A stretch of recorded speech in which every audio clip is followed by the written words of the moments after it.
আমরা সব সময় চাই যে এই সংসার আমাদের জ্ঞানী বলবে, বুদ্ধিমান বলবে, বুঝদার বলবে, কিন্তু মূর্খ মূর্খ যেন কেউ না বলে। মূর্খ শব্দটা আমরা কেউ শুনতে চাই না, দূরে পালাতে থাকি।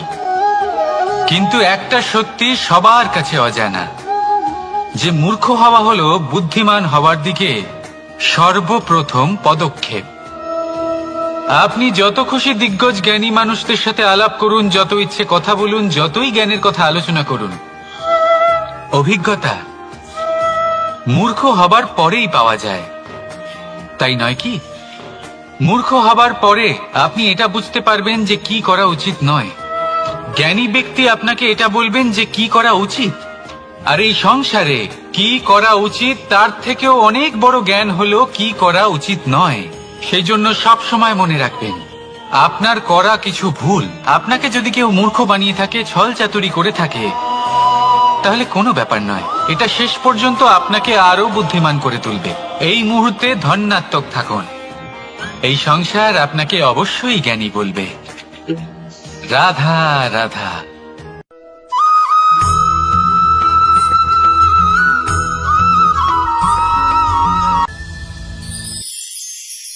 সময়, কথায় আছে আমাদের জীবনের প্রত্যেক মুহূর্ত স্বর্ণর মতো হয়। এবার হয় আমরা একে নিজেদের কাছে রাখতে পারি, বা একে আমরা চলে যেতে দিতে পারি। কারণ এই ছোট ছোট মুহূর্তই আছে যা আমাদের জীবনকে গড়ে তোলে। এখন এই জীবন কেমন হবে তা আমাদের উপর নির্ভর করে।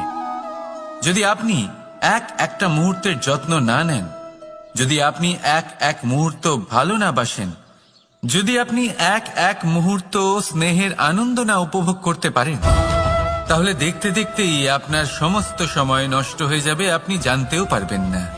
অর্থাৎ এই সময় স্বর্ণ হতে পারে না। তবে আমরা একে স্বর্ণ বানিয়ে নিতে পারি আমাদের চেষ্টার মাধ্যমে। এই সময় শুধু একটি লাঙল যা মাটির সাথে লড়াই করতে পারে, আর কিছু নয়। একটা অত্যন্ত গুরুত্বপূর্ণ কথা মনে রাখবেন, আপনার কাছে শুধু সময় আছে। এবার আপনি এটা দিয়ে স্বর্ণ বানাবেন, না ঘুমিয়ে স্বপ্ন দেখে একে নষ্ট করবেন, সিদ্ধান্ত আপনারই। রাধা রাধা।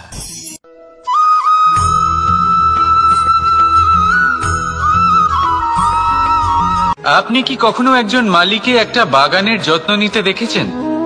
যদি কখনো একটা গাছে উই ধরে যায়, মালি তখন শুধু সেই গাছের নয়, সমস্ত বাগানের চিকিৎসা করায়।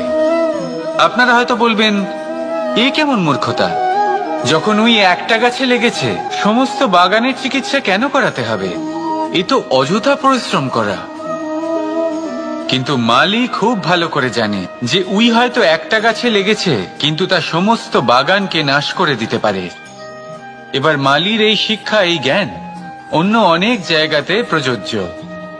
এই সংসারে আমরা শুধুমাত্র নিজের পরিবারের কথাই চিন্তা করি, তাদের যত্ন নিই, চেষ্টা করি যেন তারা ভালো থাকেন, সুখে থাকেন। আর সেই সময় এই সমাজের কিছু বিরোধী মনোভাব এই সমাজকে গ্রাস করে ফেলে, এই সমাজকে নষ্ট করে ফেলে। কিন্তু আমাদের নজর শুধু আমাদের পরিবারে থাকে। সেই জন্য যখন কথা ওঠে রাষ্ট্রের, দেশের, তখন তার জন্য সিদ্ধান্ত নিতে হবে, তখন তার জন্য ত্যাগ করতে হবে। আর মনে রাখবেন, যে সমস্যায় আসুক তার সমাধান পূর্ণরূপে বাঞ্ছনীয়। এই সংসারে প্রত্যেক ব্যক্তি যদি নিজের পরিবারেরও খেয়াল রাখেন এবং সমাজেরও খেয়াল রাখেন এবং সঠিকভাবে এই দেশেরও খেয়াল রাখেন, তবেই এই দেশ সম্পন্ন হতে পারবে। তাহলে আপনিও সেই প্রয়াস করুন, আর আমার সাথে ভালোবেসে বলুন, রাধা রাধা।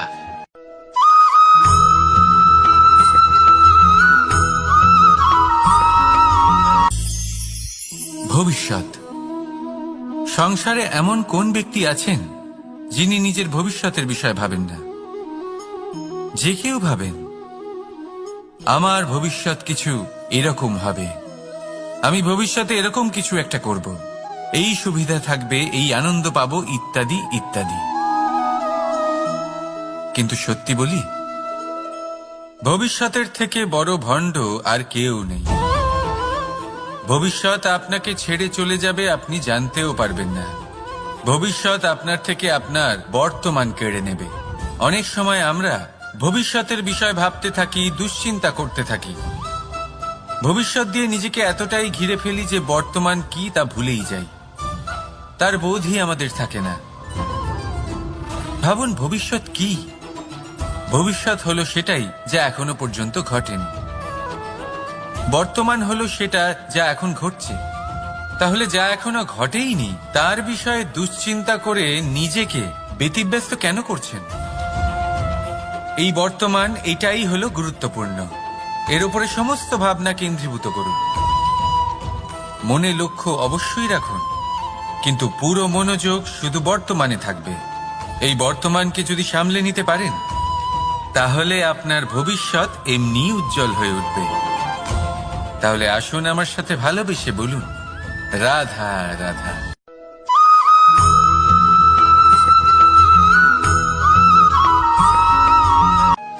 কথায় বলা হয়, জীবনে ভালোবাসাই হলো সুখের মূল। এটা সত্য।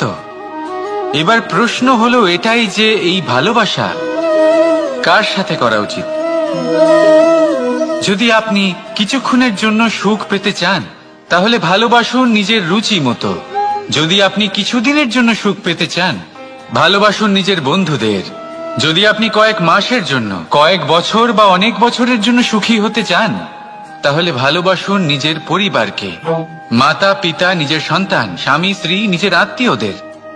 কিন্তু যদি আপনি চিরকালের জন্য সুখী হতে চান, তাহলে ভালোবাসতে হবে শুধু নিজের কর্মগুলিকে। কারণ সম্পর্ক যেমনই হোক না কেন, কখনো না কখনো ভেঙে যাবেই। এই সংসার হলো এমনই যে যাদের সঙ্গ আমরা পাই, তাদের সঙ্গ একদিন ত্যাগ করতে হয়। শুধু কর্মই হলো এমন এক সঙ্গ যা কখনো আপনাকে ত্যাগ করবে না। আপনার মৃত্যুর পরেও এই কর্ম আপনাকে বাঁচিয়ে রাখবে। তাই সবসময় মনে রাখবেন, এই কর্ম ধর্ম মনে করে পালন করা উচিত। জীবনের শেষ মুহূর্ত পর্যন্ত কর্মকে ভালোবাসুন। জীবনের শেষ মুহূর্ত পর্যন্ত সুখে থাকবেন। আর আমি তো সবসময় বলি, শুধু কর্ম করতে থাকো, ফলের চিন্তা করো না। তাহলে আসুন আর আমার সাথে ভালোবেসে বলুন, রাধা রাধা।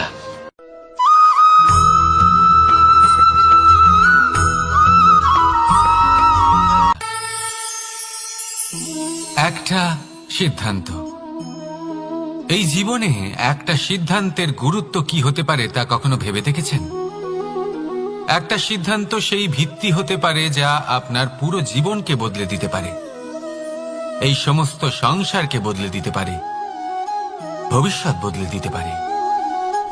এই সিদ্ধান্ত যে কোন রাস্তা চয়ন করতে হবে, সেই সিদ্ধান্ত যে কখন সামনে এগোতে হবে আর কখন থেমে যেতে হবে, সেই সিদ্ধান্ত যে কখন যুদ্ধ করতে হবে আর কখন নিজেকে পিছু পা হতে হবে। এই সিদ্ধান্ত হলো খুব গুরুত্বপূর্ণ। আর আপনি তো এই সংসারে একা নন, তাই আপনার একটা সিদ্ধান্ত শুধু আপনার জন্যই নয়, সমস্ত সংসারের জন্য গুরুত্বপূর্ণ হতে পারে। এবার এই সিদ্ধান্ত আপনারই হবে। ভাবনা চিন্তা করে নেবেন, সাফল্য পাবেন। রাধা রাধা।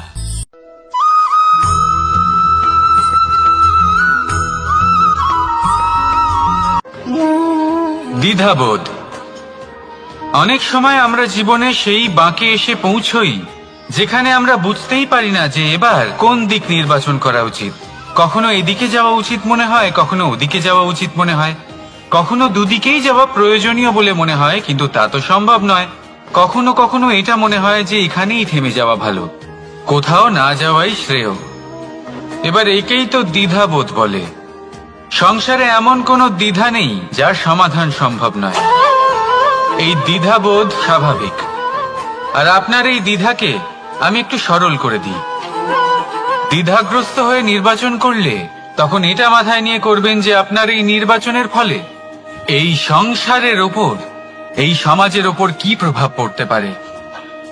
নিজের লাভ ক্ষতির বিষয়ে ভাবা ছেড়ে দিন আর কর্ম করুন সংসারের মঙ্গলের জন্য, আগামী প্রজন্মের মঙ্গলের জন্য। ভাবুন আপনার এই নির্বাচনের জন্য কিভাবে তাদের জীবনের উদ্ধার সম্ভব। কারণ এই ভাবনাই হলো উচিত ভাবনা। কারণ অনেক সময় ওষুধ একটু কড়া মনে হতেই পারে, কিন্তু এই ওষুধই তো রোগ মুক্তি ঘটায়। সেইভাবে আপনাকেও এই দ্বিধার মুহূর্তে কঠিন নির্বাচন করতে হতে পারে। এই কঠিন নির্বাচন জীবনে কঠিন পরিস্থিতিও আনতে পারে, কিন্তু যদি এই নির্বাচন ধর্মসঙ্গত হয়, যদি এর দ্বারা সংসারের মঙ্গল হয়, তাহলে এই নির্বাচনই হলো সঠিক নির্বাচন। আসুন আমার সাথে ভালোবেসে বলুন, রাধা রাধা।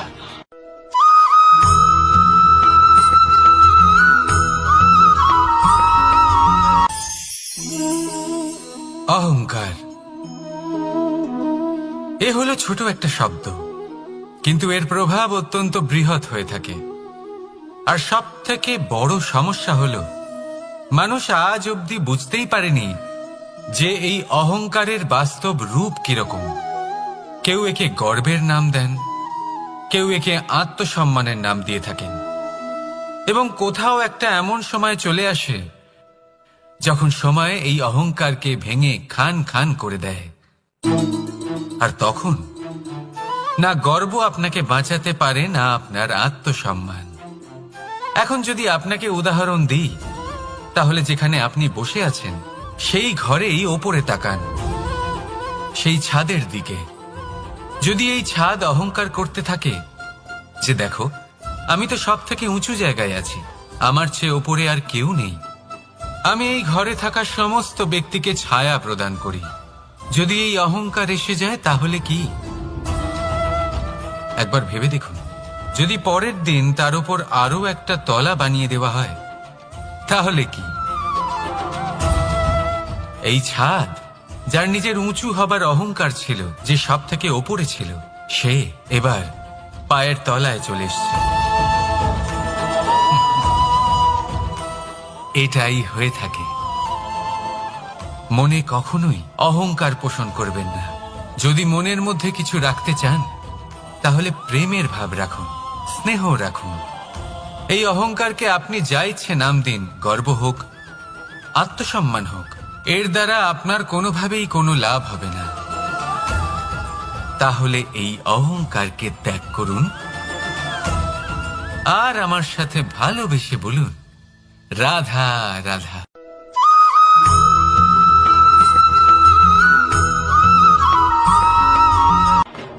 মানুষ নানান ধরনের বাসনা পোষণ করেন, তাদের নানান ইচ্ছে থাকে, অভিলাষা থাকে, নানান কামনা করতে থাকেন, স্বপ্ন দেখেন, প্রার্থনা করেন যেন তা সফল হয়, নিজের সম্পন্নতা কামনা করেন, আর শেষে নিরাশ হয়ে যান কারণ এসব কিছুই পান না। আপনাকে একটা ছোট্ট উদাহরণ দিই। জঙ্গলের রাজা কাকে বলা হয়? সিংহকে। এবার যেহেতু সিংহ বনের রাজা, তাই হরিণ তো তার কাছে এসে এটা বলতে পারে না যে আপনি হলেন বনের রাজা, তাই আপনি আমাকে মেরে ফেলুন, আমাকে খেয়ে ফেলুন আর নিজের ক্ষুধা নিবারণ করুন। এমন তো হয় না। সিংহ যতই বনের রাজা হোক, তাকেও পরিশ্রম অবশ্যই করতে হয়, তবেই তার ক্ষুধা নিবারণ হয়। সেইভাবেই আপনার সমস্ত স্বপ্ন, আপনার সমস্ত ইচ্ছে, আপনার সমস্ত অভিলাষা, সমস্ত আকাঙ্ক্ষা পূরণ হবেই, অবশ্যই হবে, পরিশ্রমের দ্বারা। শুধু ভাবলেই হবে না। তাহলে আপনিও জীবনে পরিশ্রম করুন, নিজের সমস্ত স্বপ্ন পূরণ করুন, আর আমার সাথে ভালোবেসে বলুন, রাধা রাধা।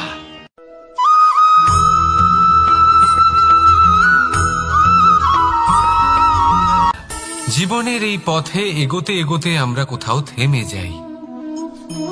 আমরা জানি না কেন। আমরা চেষ্টা করি যেন আমরা সামনে এগোতে পারি, কিন্তু এরকম হয় না। কি কারণ হতে পারে এর? আসুন আমি আপনাকে বোঝাই। মনে করুন আপনি কোনো রাস্তায় হাঁটছেন, আপনার পা মুচকে গেল, আপনি পায়ে আঘাত পেলেন। এখন এই আঘাত যদি আপনাকে পথ চলতে বাধা দেয় তখন আপনি থেমে যান।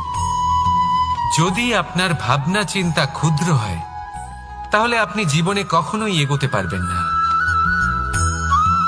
ভেঙে যাওয়া কলম দিয়ে আপনি কখনো চিঠি লিখতে পারবেন না। ঠিক সেইভাবেই যদি আপনার মনে অন্যের জন্য হিংসা থাকে তাহলে আপনি আপনার নিজের ভাগ্য লিখতেই পারবেন না। কাজের প্রতি আলস্য আপনাকে কখনো ধনী হতে দেবেই না, আর ধনের প্রতি লোভ তা আপনাকে কখনো মহান হতে দেবে না। ছোট একটা কথা, কিন্তু এ হলো অত্যন্ত গুরুত্বপূর্ণ। ভাবনা চিন্তা অবশ্যই করুন, আর বোঝার চেষ্টা করুন সেটা যা আপনি বুঝতে চান। হতে পারে আপনি এমন কোনো পথ খুঁজে পেলেন যার ফলে আপনি কোনো খারাপ পথে যেতে যেতে থেমে গেলেন, বা আপনি এমন কোনো অর্থ খুঁজে পেলেন যা আপনাকে মহান হবার পথে অগ্রসর করে দিল। রাধা রাধা।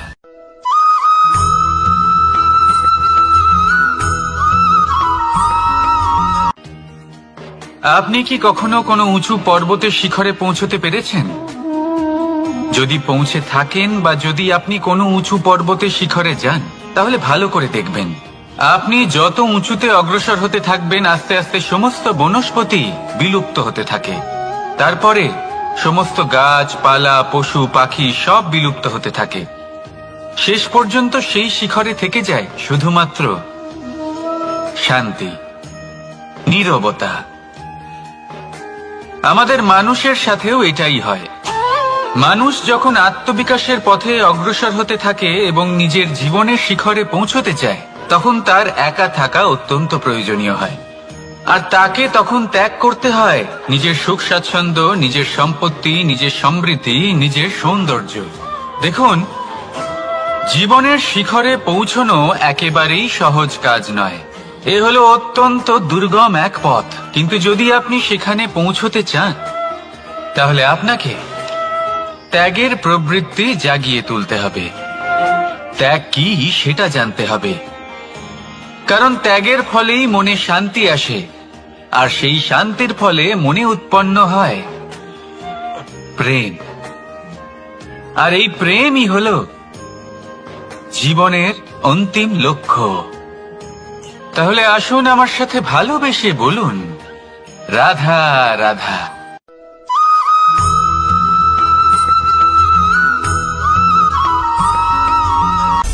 অনেকবার আমাদের দৃষ্টিভঙ্গি এমন হয়ে থাকে যে আমাদের আসল সত্যের থেকে অনেকটা দূরে নিয়ে যায়। আমরা যেরকম দেখি সেরকম সবসময় হয় না। এবারে দেখুন না, আমরা মানুষেরা, আমাদের ভালো লাগে। আমরা কোথাও গেলাম, আমাদের স্বাগত জানানো হলো, আমাদের প্রশংসা করা হলো, কেউ আমাদের দিকে হাসি মুখে তাকালো, আমাদের ভালোবাসলো, আমাদের ভালো লাগে। কিন্তু যদি কেউ ক্রুদ্ধ হয়, কটাক্ষ করে, ব্যঙ্গ করে, তাহলে আমরা তক্ষুনি তাকে নিজের শত্রু ভেবে ফেলি, তার উপরে ক্রুদ্ধ হয়ে যাই। একটা কথা মনে রাখবেন, এই হাসি সবার জন্যই হয়। আপনি তাদেরকেও হাসি উপহার দিতে পারেন যাদের আপনি চেনেন, তাদেরও দিতে পারেন যাদের আপনি চেনেন না। ছোটদের দিতে পারেন, বড়দের দিতে পারেন, সবার জন্যই হলো এই হাসি। কিন্তু ক্রোধ, ক্রোধ তাদের উপরেই আসে যাদের আমরা জীবনে কখনো হারাতে চাই না, যাদেরকে আমরা অসম্ভব ভালোবাসি, যাদের জন্য আমরা আশা করি যে তাদের জীবনের পরবর্তী সময় সব সময় সুখময় হোক, উজ্জ্বল হোক। সেই জন্য আপনার জীবনের সমস্ত সেই ব্যক্তি যারা আপনার উপরে ক্রুদ্ধ হন, কটাক্ষ করেন, জরুরি নয় তিনি আপনার শত্রুই হবেন।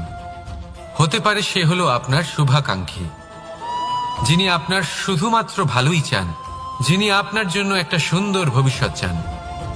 সেই জন্য সব সময় মন দিয়ে অন্যের কথা বোঝার প্রয়াস করুন।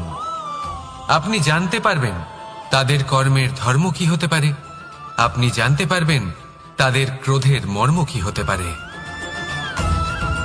রাধা রাধা।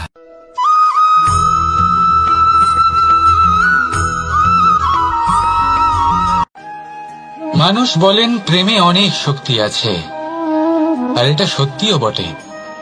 প্রেমে এতটাই শক্তি থাকে যে শত্রুতার বড় বড় স্তম্ভকেও এত সহজে ফেলে দিতে পারে। কিন্তু আপনি দেখে থাকবেন, যারা অধিক শক্তিশালী হন তারা দুই ধার সম্পন্ন তরোয়ালের মতো হন। কারণ এই প্রেম যদি আচরণে থাকে, মনে থাকে, বিচার বুদ্ধিতে থাকে, তাহলে তা শুভ হয়। এই প্রেম সৃজন করে।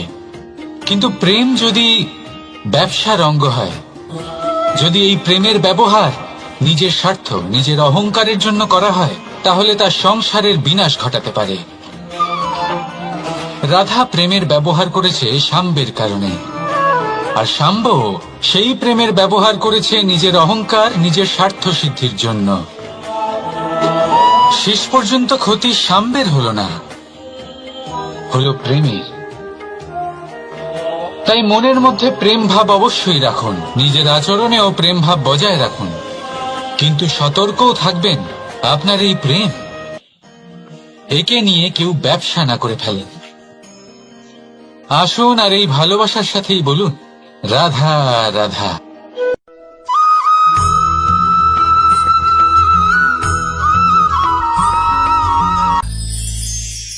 আমরা অনেকবার লোকের থেকে এই কথা শুনেছি, জীবনে যখনই ধন অর্জন করবে বাঁচিয়ে রাখবে।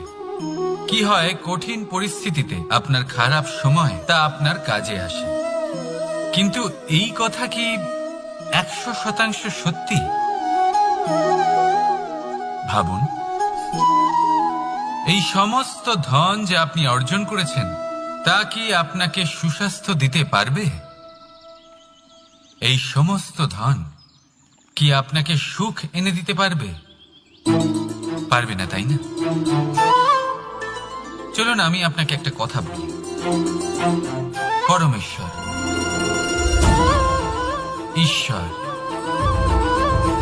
যদি এই ঈশ্বরের ওপর আপনি বিশ্বাস রাখেন, সর্বদাই ভালো কাজ করেন, সবার মধ্যে প্রেম ছড়িয়ে দেন, আর সবার জন্য শুধু ও শুধুমাত্র শুভকামনা করেন, তাহলে আপনার সাথে কখনো কোনো খারাপ হতে পারে না। তাই সময় বদলান, সময় বদলানোর উপকরণ নয়। আর ভালোবেসে বলুন, রাধা রাধা।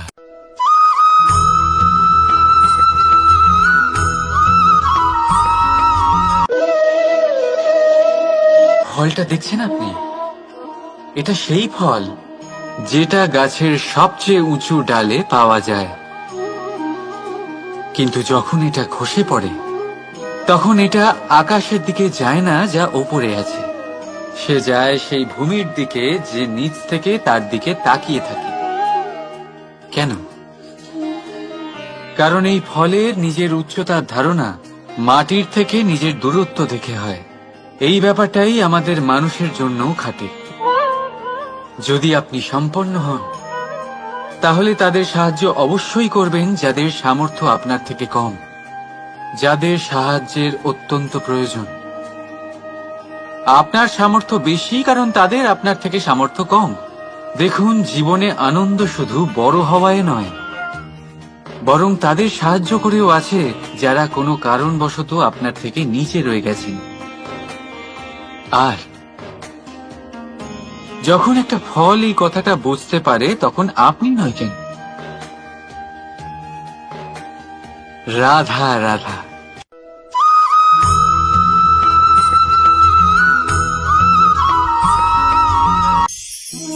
আমরা জীবনে এমন অনেক মানুষকে চিনি যারা অত্যন্ত শক্তিশালী, নিজের পরীক্ষা দিতে কখনো পিছপা হন না, খুব কঠোর হন, আত্মপ্রত্যয়ী হন, কিন্তু তাও তারা সাফল্য পান না।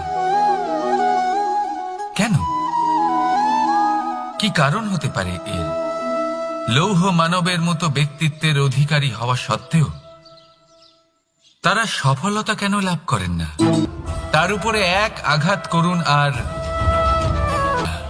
চিনতে শিখুন সেই চিন্তাগুলো যা ক্রোধ বাড়িয়ে দেয়, আর সেগুলোকে শেষ করে দিন, নয়তো সেই রাগ আপনার পতন অবশ্যই ঘটাবে। রাধা রাধা।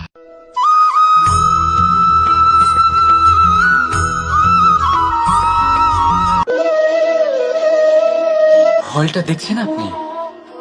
এটা সেই ফল যেটা গাছের সবচেয়ে উঁচু ডালে পাওয়া যায়, কিন্তু যখন এটা খসে পড়ে তখন এটা আকাশের দিকে যায় না যা ওপরে আছে, সে যায় সেই ভূমির দিকে যে নিচ থেকে তার দিকে তাকিয়ে থাকে। কেন? কারণ এই ফলের নিজের উচ্চতার ধারণা মাটির থেকে নিজের দূরত্ব দেখে হয়। এই ব্যাপারটাই আমাদের মানুষের জন্যও খাটে। যদি আপনি সম্পন্ন হন তাহলে তাদের সাহায্য অবশ্যই করবেন যাদের সামর্থ্য আপনার থেকে কম, যাদের সাহায্যের অত্যন্ত প্রয়োজন। আপনার সামর্থ্য বেশি কারণ তাদের আপনার থেকে সামর্থ্য কম। দেখুন, জীবনে আনন্দ শুধু বড় হওয়ায় নয়, বরং তাদের সাহায্য করেও আছে যারা কোনো কারণবশত আপনার থেকে নিচে রয়ে গেছেন। আর যখন একটা ফল এই কথাটা বুঝতে পারে তখন আপনি নয় কেন, রাধা রাধা।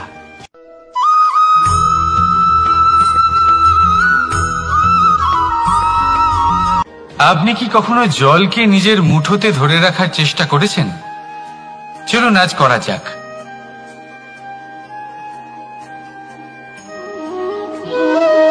যদি আপনি নিজের মুঠো জোরে বন্ধ করেন, জল ধরে রাখতে পারবেন না। যদি আপনি তাকে এমনি বইতে দেন, তাহলে ও নিজের পথ নিজেই করে নেবে আর আপনার হাতেও থেকে যাবে। আমাদের জীবনও হলো কিছুটা এরকম, জলের মতো। নিজের পথ নিজেই করে নেয় এই জীবন। প্রত্যেক সমস্যার সমাধান নিজেই করে নেয় এই জীবন। তাই জীবনে যখন কোনো পরিস্থিতি আমাদের প্রতিকূল হয়ে থাকে, কিছুই হয়তো আমরা বুঝতে পারছি না, কিছুই যখন বসে থাকে না, তখন আমরা হতাশ হয়ে পড়ি, নিরাশ হয়ে পড়ি। আর এটাই করা উচিত নয়। শান্ত মনে দেখতে হবে যে এই জীবনে আসলে কি ঘটে চলেছে। কষ্ট সবাই ভোগ করেন। কষ্ট পেলে কেউ রেগে যান, রেগে গিয়ে পরাক্রম দেখান। এটাই তো করা উচিত নয়। শান্ত মনে সেটাই করতে হবে যা জীবন আমাদের শেখাতে চাইছে। জীবন আমাদের সব শিখিয়ে দেবে, শুধু মনে রাখবেন কখন প্রয়াস করতে হবে আর কখন আমাদের প্রতীক্ষা করতে হবে, সেটা আগে আপনাকে বুঝতে হবে। তাহলে আসুন আমার সাথে ভালোবেসে বলুন, রাধা রাধা।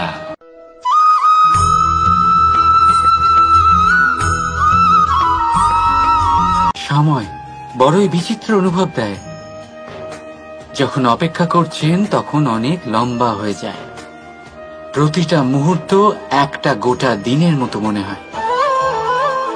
ঠিক সেইভাবেই যদি কোথাও যেতে দেরি হয় তখন সময় দৌড়তে থাকে, প্রসন্নতায় বয়ে যায় আর নিরাশায় থমকে যায়।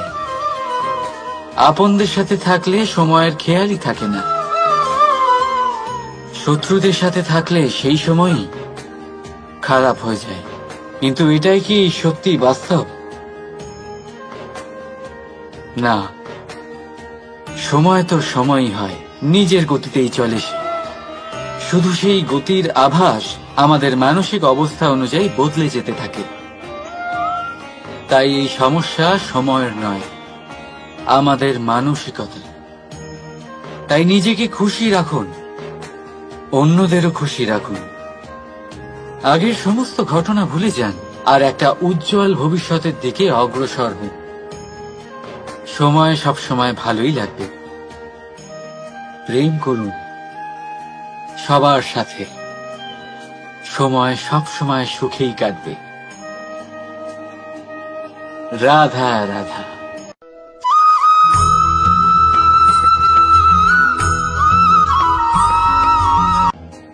বাজ পাখিকে পক্ষীরাজ বলা হয়। বাজের আয়ু হলো মোটামুটি 70 বছর। এবার 40 বছর হতে হতেই ওদের পালক লম্বা এবং ভঙ্গুর হয়ে যেতে থাকে। ঠোঁট বেঁকে যায়, ডানা ভারী হয়ে যায়, অর্থাৎ আগের মতো উড়তে পারে না, সেই শক্তি থাকে না। এবার সেই বাজ কি করবে? বাজ সব থেকে কঠিন নির্বাচন করে, নির্বাচন নিজের পুনর্স্থাপনার। সর্বপ্রথম একটা বিশাল পর্বতে যায়, একান্তে নিজের এক বাসস্থান তৈরি করে, আর তারপরে পাথরের সাথে নিজের ঠোঁট বারবার আঘাত করতে করতে সেই ঠোঁট ভেঙে ফেলে। তারপরে সে অপেক্ষা করে সেই ঠোঁট পুনর্নির্মাণ হওয়ার। তারপর সেটাই করে নিজের পালকের সাথে। তারপরে নিজের ডানা থেকে এক এক করে ভারী পালকগুলো ছিঁড়ে ফেলে দেয়। আর তারপর 150 দিনের এই যন্ত্রণা সহ্য করার পরে ও ফিরে পায় নিজের ওড়বার অনন্য ক্ষমতা, সেই শক্তি। আর তারপরে ও জীবনের পরবর্তী 30 বছর বাঁচে। কি বুঝলেন আপনি? যদি ইচ্ছে শক্তি থাকে তাহলে একজন দুর্বলও শক্তিশালী হতে পারে। আপনিও এটাই করুন, নিজের অতীতের যন্ত্রণার বোঝাগুলিকে ত্যাগ করুন আর কল্পনার খোলা আকাশে উন্মুক্ত হয়ে উড়ে বেড়ান। নিজের পুনর্স্থাপনা করুন, তবেই সর্বশ্রেষ্ঠ হতে পারবেন। আর মনে রাখবেন, এই ছোট ছোট পদক্ষেপই বড় বড় শিখরে পৌঁছে দিতে পারে। তাহলে আসুন আর আমার সাথে ভালোবেসে বলুন, রাধা রাধা।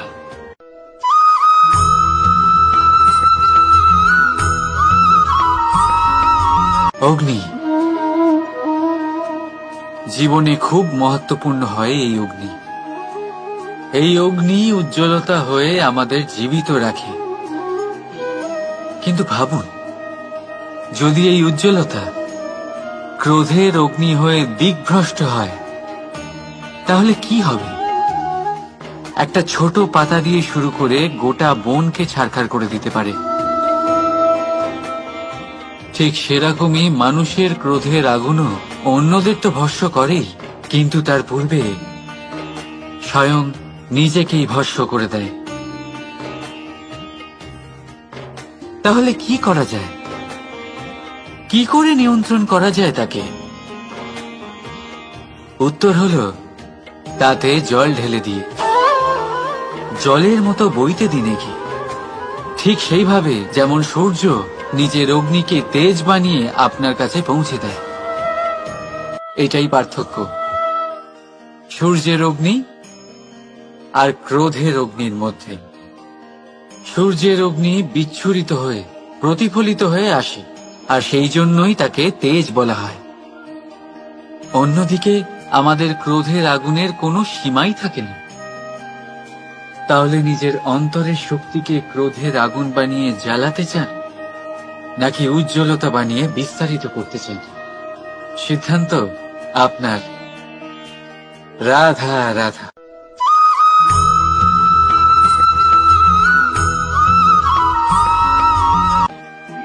মানুষ,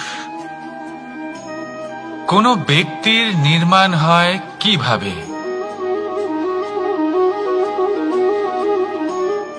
কেউ বলবেন পঞ্চতত্ত্বের দ্বারা, কেউ বলবেন আত্মা, দেহ ও চেতনার দ্বারা, কেউ বলবেন ঈশ্বরের কৃপার দ্বারা, তো কেউ বলবেন এই প্রকৃতির পরীক্ষার দ্বারা। না, মানুষের নির্মাণ হয়ে থাকে বিশ্বাস দ্বারা। ব্যক্তি তখনই গড়ে ওঠেন যখন ব্যক্তিত্ব থাকে, ঠিক কিনা? আর ব্যক্তিত্ব তখনই হবে, আর সেরকমই হবে যেরকম বিশ্বাস আপনি নিজের উপরে রাখবেন। যদি আপনি মনে করেন আপনি বিষের ন্যায় হবেন, তাহলে আপনি বিষাক্তই হবেন। যদি আপনি এটা মনে করেন যে আপনি অমৃতের ন্যায় হবেন, তাহলে আপনি অমরই হয়ে যাবেন।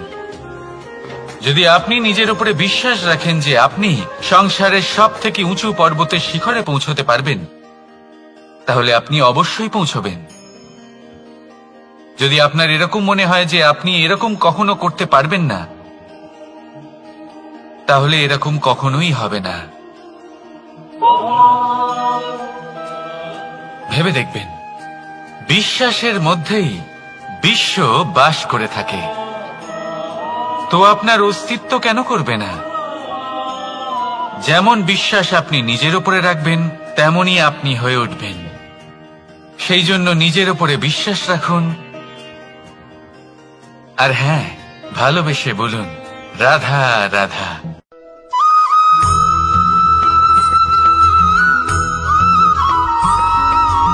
এই সংসার অনেকটাই বড়, আর আমরা তার কাছে অত্যন্ত নগণ্য।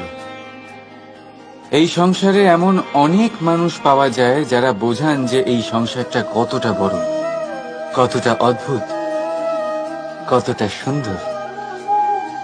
আর এই সংসার রচনা করে পরমেশ্বর কত মহান এক কাজ করেছেন। কিন্তু আপনি এই জীবনে মাত্র কয়েকজন মানুষকেই পাবেন যারা আপনাকে এটা বলবেন যে এই সংসারে আপনি কতটা গুরুত্বপূর্ণ, আপনি কতটা অদ্ভুত। যদি আপনি তাদের সাথে থাকেন তাহলে তারা নতুন কিছু সৃষ্টি করতে পারেন, এই সংসারকে আরো কতটা পবিত্র করতে পারেন। তাই এই সংসারকে গুরুত্ব না দিয়ে সেই মুষ্টিমেয় কিছু মানুষকে গুরুত্ব দিন, কারণ তারাই হলো আপনার আপনজন, আর তারাই আপনাকে সঠিক পথে চালিত করবে।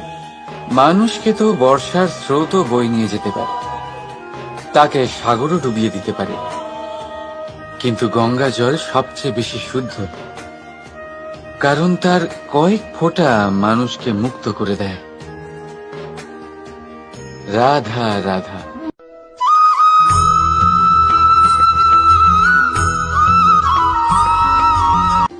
অনেক ব্যক্তির মনে একটা প্রশ্ন জাগে আমাকে আর রাধাকে নিয়ে।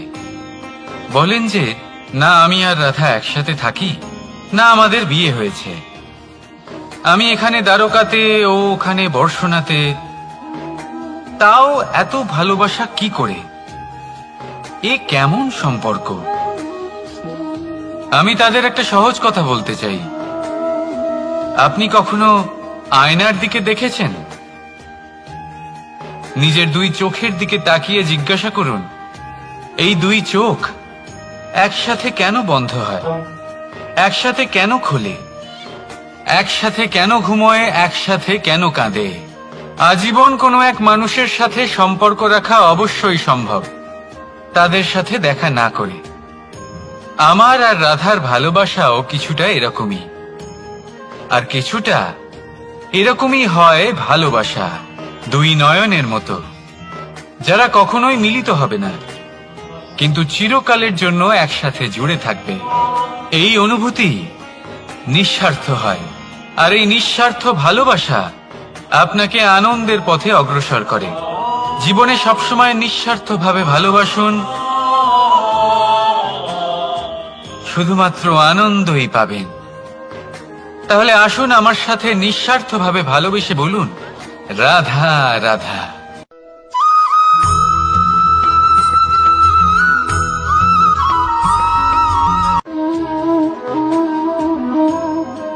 এ হলো একটা পাতলা সুতো।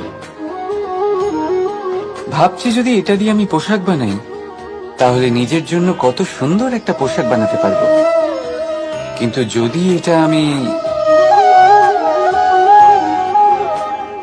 চিন্তা করবেন,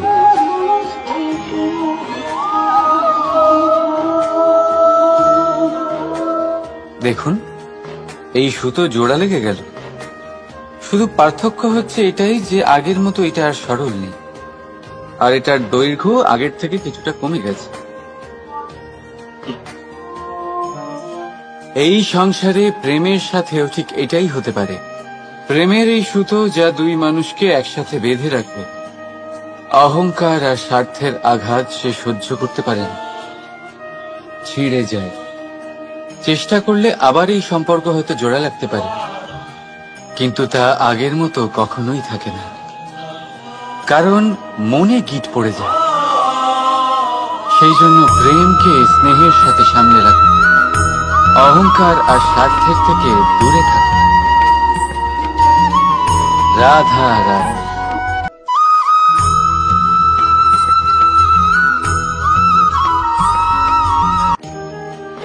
যদি সন্তান কোনো দুষ্কর্ম করে তাহলে সেই অপরাধ শুধু কি সেই সন্তানের? না, যদি সন্তান দুষ্কর্ম করে তাহলে অপরাধী তার মাতা পিতাও, যারা পুত্রমোহর কারণে সেই অনুচিত কাজে তাকে বাধা দেননি। অপরাধী হলেন তার পিতামহ, যিনি নিজের কর্তব্যবোধের কারণে নিজের পরিবারের যত্ন নেননি, যিনি সন্তানকে কখনো শাস্তি দেননি। অপরাধী হলেন তার সেই গুরুও, যিনি নিজের শিষ্যের সেই দুষ্কর্ম দেখেও তাকে প্রতিহত করতে পারেননি। একজন হবু রাজার কর্তব্য হলো নিজের প্রজার কাছে সে যেন এক উদাহরণ প্রস্তুত করতে পারে, কিন্তু যদি এত অনুচিত উদাহরণ প্রস্তুত হয়ে থাকে তাহলে মা বাবার, বাড়ির বয়োজ্যেষ্ঠদের কর্তব্য হলো ওনারা যেন সেটা সেখানেই থামান, হয় ভালোবেসে নয়তো শাস্তি দিয়ে। যদি না থামানো হয় তাহলে মহাভারত অবশ্যম্ভাবী।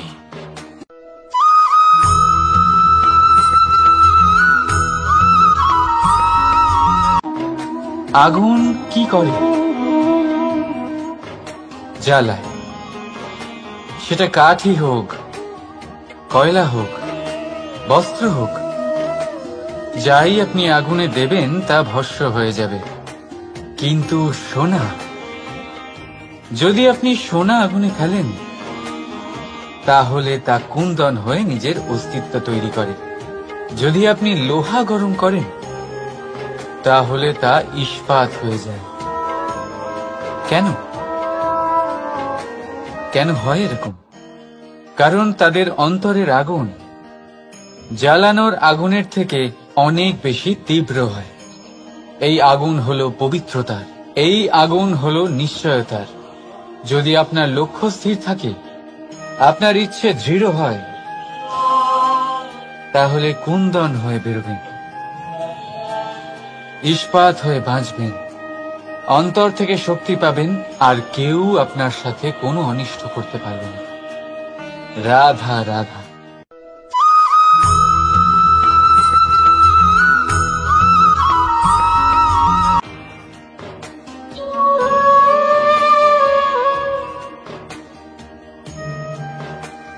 নারী,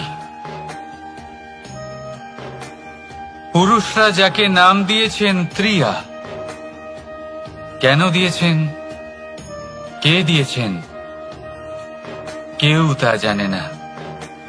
কথায় আছে পুরুষরা ভাবেন যে ত্রিয়া, ভাবেন একরকম, বলেন অন্য কিছু, আর করেন অন্য কিছুই। কিন্তু সত্যিটা কি এটাই?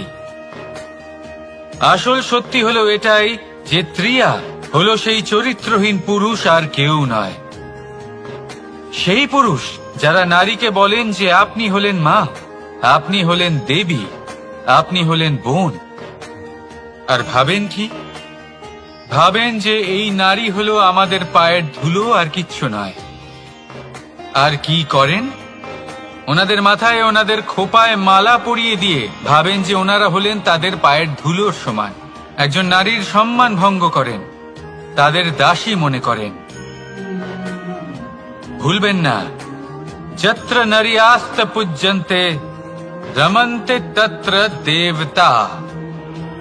অর্থাৎ যেখানে নারীকে পুজো করা হয় সেখানে ঈশ্বর বাস করেন, আর যেখানে নারীকে অপমান করা হয় সেখানে ঈশ্বর এবং ভাগ্য এই দুই রুষ্ট হয়। মনে রাখবেন, যদি নারী কল্যাণকারী হতে পারেন তাহলে নারী মহাচণ্ডী রূপও ধারণ করতে পারেন। যদি একজন নারী মাতা হয়ে জন্মদান করতে পারেন তাহলে নারী মৃত্যু হয়ে বিনাশও করতে পারেন। যেখানে নারী অপমানিত হবেন সেখানে মহান ভারতও মহাভারতের পথে অগ্রসর হতে পারে। তাই মনে রাখবেন, নারীর অপমান যেন কখনোই না ঘটে। আর যদি কোথাও নারীর অপমান হয় তার অর্থ হলো আপনার বিনাশ আপনার দিকেই আসছে, আর এটা হলো তার প্রথম পদক্ষেপের প্রথম পদধ্বনি। রাধা রাধা।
নারী জন্মসূত্রে কারোর কন্যা, ধর্মসূত্রে কারোর পত্নী, আর কর্মসূত্রে কারোর মা।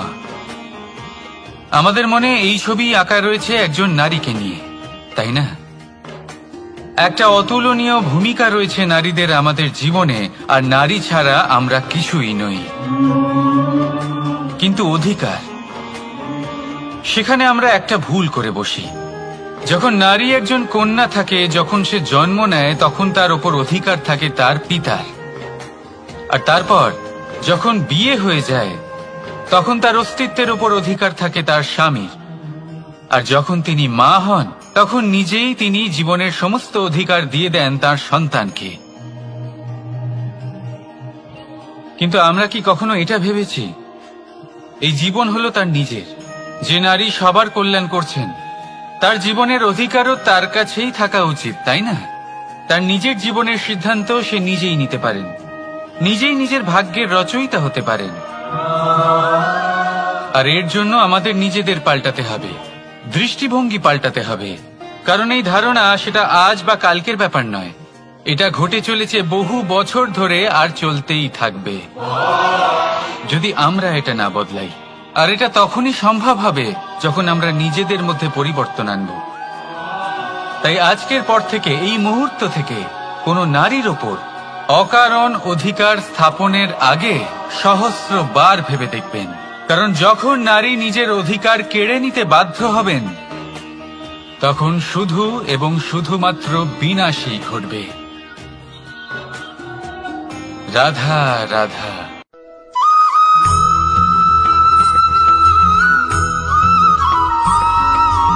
মানুষের জীবন কি? আপনি বলতে পারেন জন্ম আর মৃত্যুর মধ্যেকার সময়। আর মৃত্যু কখন হয়? যখন মানুষ শ্বাস নেওয়া বন্ধ করে দেয়, হাত পা নাড়ানো বন্ধ করে দেয়, ভাবা ছেড়ে দেয়। এমনটা নয়, মানুষের অন্তর। তার মৃত্যু তখনই হয় যখন তার অন্তরের করুণা শেষ হয়ে যায়।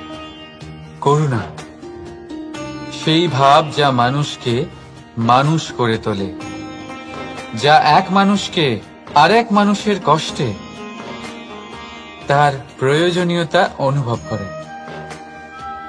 আর সেটাই তাকে শক্তি দেয় অন্য কাউকে সহায়তা করার জন্য, তাকে পাত্র করে এই সৃষ্টির নিয়ন্তা হবার জন্য। দেখুন, এই সংসারে মৃত্যু কেবলমাত্র একবারই হয়, তাই তার আগে কেন মরব? এই করুণাকে কেন মারব?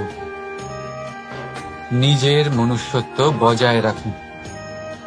মৃত্যুর পরেও আপনি জীবিত থাকবেন। রাধা রাধা।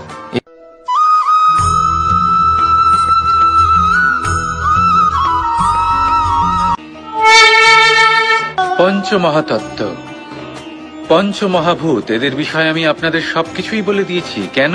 এরা আমাদের জীবনের সব থেকে বড় শিক্ষক। আর এদের থেকে আমরা কি শিক্ষা পাই? নিশ্চিত রূপে এই পঞ্চমহাতত্ত্ব আমাদের দেহের নির্মাণ করে, কিন্তু একটা ষষ্ঠ মহাতত্ত্ব রয়েছে, এমন এক তত্ত্ব যার না কোনো ভার আছে, না কোনো পরিমাণ আছে, কিন্তু তা হলো অত্যন্ত গুরুত্বপূর্ণ। ভাবনা। কেউ একে আত্মা বলে, কেউ একে বিবেক বলে, কেউ একে প্রাণ বলে, আর কেউ বলে চেতনা। এবার এই চেতনা যখন পঞ্চমহাতত্ত্বের সাথে জুড়ে যায়, এক হয়ে যায়, তখন মানুষের জীবনের নির্মাণ হয়। এবার আপনার দেহের নির্মাণ জন্ম থেকেই পঞ্চমহাতত্ত্ব করে দেয়, কিন্তু এই ভাবনা, এই চেতনা, একে আপনি নিজেই এগিয়ে নিয়ে যেতে পারেন। একে দিশা দেখাতে হবে, এর বিকাশ আপনাকেই করতে হবে। কিভাবে? তা আপনার উপর নির্ভর করছে। আপনি এর সদ্ব্যবহারও করতে পারেন, দুর্ব্যবহারও করতে পারেন। এমন এক দিশা দিতে পারেন, এমন সদ্ব্যবহার করতে পারেন যে আপনি নিজেই কোনোদিন ভগবত গীতার জ্ঞান দিলেন। এমন দুর্ব্যবহার করতে পারেন, এমন দিশাও দিতে পারেন যে আপনি হয়তো শকুনের মতোই মহাভারত রচনা করলেন। এই চয়ন আপনারই। শুধু এই চেতনার শুদ্ধতার দিকে বিশেষ নজর রাখতে হবে। যদি এই চেতনা শুদ্ধ হয় তাহলে প্রেম থাকবে, আর যদি এই চেতনা অশুদ্ধ হয় তাহলে বিদ্বেষ হবে। আর আমার মতে সুখ এবং শান্তি প্রেমের দ্বারাই লাভ হবে, বিদ্বেষ দ্বারা নয়। তাহলে আসুন আর আমার সাথে ভালোবেসে বলুন, রাধা রাধা।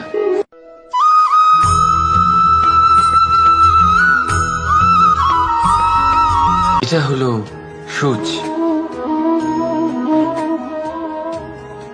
আর এটা হলো তলোয়ার। এবারে আপনারা বলুন, আপনাদের দৃষ্টিকোণ থেকে এই দুই বস্তুর মধ্যে কোনটা বেশি শক্তিশালী আর গুরুত্বপূর্ণ হতে পারে? আপনি বলবেন তলোয়ারই সবচেয়ে শক্তিশালী বা গুরুত্বপূর্ণ। আচ্ছা, মানলাম যে তলোয়ার বেশি ভারী হয়। তলোয়ার আপনাকে যুদ্ধে বিজয়ী করে, যুদ্ধে শত্রুর বিনাশ করে, কিন্তু তলোয়ার দিয়ে আপনি কখনো আপনার বস্ত্র সেলাই করতে পারবেন না। যদি আপনার পায়ে কাঁটা ফুটে যায়, তা আপনি তলোয়ার দিয়ে বের করতে পারবেন না। আপনাকে সূচের ব্যবহার করতেই হবে। এবারে বলুন, তলোয়ার পেয়ে যাওয়ার পরে এইভাবে সূচকে হারিয়ে ফেলা কি ঠিক হবে?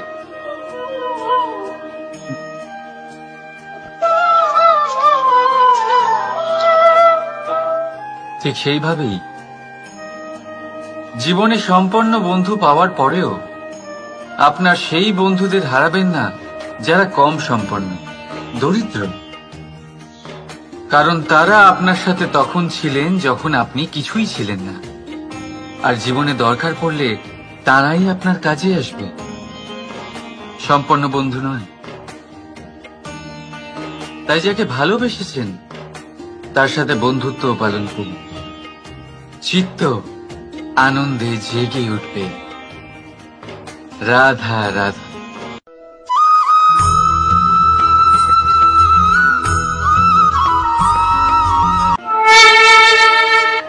জীবনের পঞ্চ মহাতত্ত্বের মধ্যে পঞ্চম তত্ত্ব অগ্নি। অগ্নি যা জ্বালাতে সাহায্য করে, কিন্তু তা উত্তাপও প্রদান করে।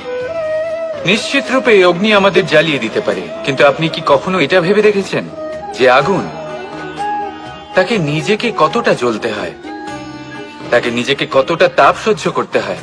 ও নিজে জ্বলে আমাদের উত্তাপ প্রদান করার জন্য, ও নিজে জ্বলে আমাদের ঊর্জা দেবার জন্য, আমাদের আলো দেবার জন্য, অন্ধকারের পথ দেখানোর জন্য, শত্রুর সাথে মোকাবিলা করার জন্য আমাদের সাহায্য করে, নিজে জ্বলে। যখন আমরা কোনো দেবতার জন্য যজ্ঞ করি, তখন দেবতার ভোজন গ্রহণ করার নিমিত্ত হয় এই অগ্নি।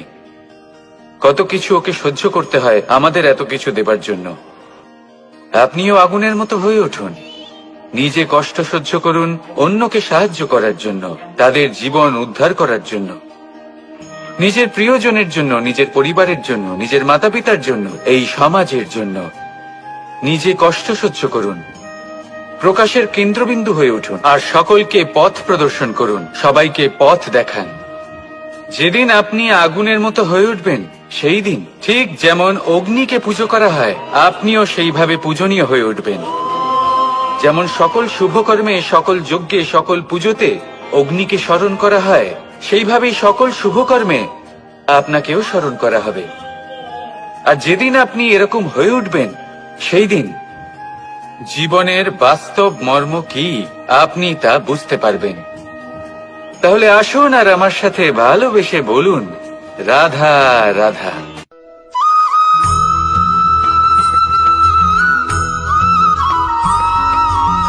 পঞ্চমহাভূত। জীবন রচনায় এর অবদান অনস্বীকার্য। এই পঞ্চমহাভূত আসলে কি? জল, বায়ু, অগ্নি, মাটি আর আকাশ।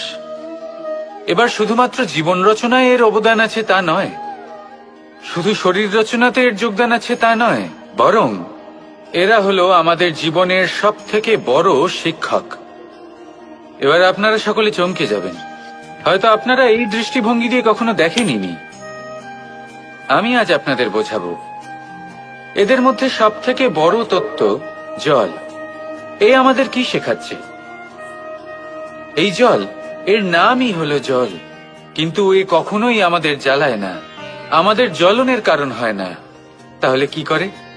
আমাদের তৃষ্ণা মেটায়, আমাদের শীতলতা প্রদান করে, জীবন দান করে। এর দ্বারা আমরা কি শিক্ষা লাভ করি? যে আপনার উৎপত্তি যেখান থেকেই হোক না কেন, আপনি যেখানেই জন্মগ্রহণ করুন না কেন, আপনার কর্ম সর্বদা শ্রেষ্ঠ হওয়া উচিত। আপনি জলকে যে কোনো পাত্রে রাখুন না কেন, সে সেই অনুসারেই নিজের আকার ধারণ করে নেয়। এর দ্বারা আমরা কি শিক্ষা পাই? এই শিক্ষাই পাই যে যে কোনো পরিস্থিতিতেই নিজেদের মানিয়ে নিতে হবে, নিজেকে সেরকম করে নিতে হবে। যে দেশেই থাকি না কেন, যে স্থানেই থাকি না কেন, যে পরিস্থিতিতেই থাকি